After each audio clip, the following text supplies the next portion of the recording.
एक ऐसी कहानी जो सदियों पहले की है, एक ऐसी कहानी जिसने चिकित्सा की दुनिया को हमेशा के लिए बदल दिया।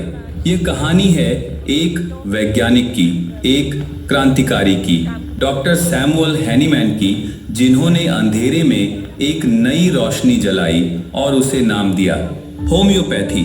10 अप्रैल 1755 को जर्मनी के माइसन शहर में एक साधारण परिवार में सैमुअल हैनीमैन का जन्म हुआ।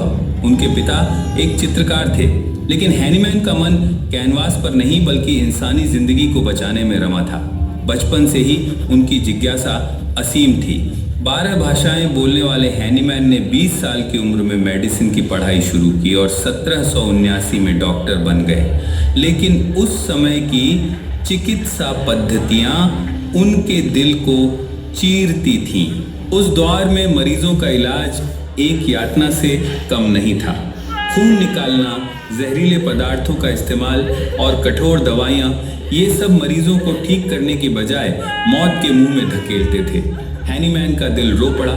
उन्होंने देखा कि उनके अपने मरीज, जिनमें उनके बच्चे भी शामिल थे, इन इलाजों से तड़प रहे थे। 1790 में अपनी बेटी की बीमारी के दौरान हैनीमैन ने उस समय की चिकित्सा को पूरी तरह ठुकरा दिया। उन्होंने अपनी प्रैक्टिस छोड़ दी और अनुवाद का काम शुरू किया ताकि अपने परिवार को पाल सकें। लेकिन उनकी आत्मा अभी भी एक सवाल से बेचैन थी। क्या कोई कोमल, सुरक्षित और सच्चा इलाज संभव नहीं है? 1790 में एक किताब का अनुवाद करते वक्त हैनीमैन की नज़र सिनकोना की छाल पर पड़ी, जो मलेरिया का इलाज करती थी। उन्होंने एक साहसिक कदम उठाया। स्वस्थ होने के बावजूद उन्होंने खुद सिनकोना की छाल का सेवन किया और फिर उनके शरीर में मलेरिया जैसे लक्षण उभर आए। यह एक विस्फोटक खोज थी।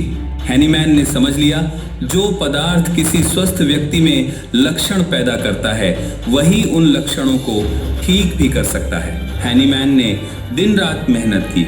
उन्होंने दवाइयों को बार बार पतला करके उनकी शक्ति बढ़ाने की तकनीक खोजी, जिसे पोटेंटाइजेशन कहते हैं। वे खुद पर और अपने परिवार पर प्रयोग करते थे। उनके 11 बच्चों में से कई उनके पहले मरीज बने। 1796 में 6 साल की कड़ी मेहनत के बाद उन्होंने अपनी नई चिकित्सा पद्धति को दुनिया के सामने लाया, होम्योपैथी। लेकिन यह राह आसान नहीं थी। उस समय के डॉक्टरों ने उनका मजाक उड़ाया, उन्हें पागल कहा। हैनीमैन को जर्मनी छोड़कर पेरिस जाना पड़ा, लेकिन वे नहीं रुके। पेरिस में हैनीमैन की होम्योपैथी ने चमत्कार दिखाए।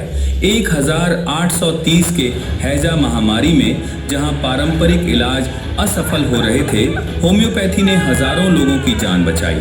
धीरे धीरे उनकी ख्याति फैली। उनकी मृत्यु 1843 में हुई, लेकिन तब तक होम्योपैथी यूरोप से निकलकर विश्व भर में फैल चुकी थी। आज विश्व स्वास्थ्य संगठन के अनुसार होम्योपैथी दुनिया की दूसरी सबसे बड़ी चिकित्सा पद्धति है।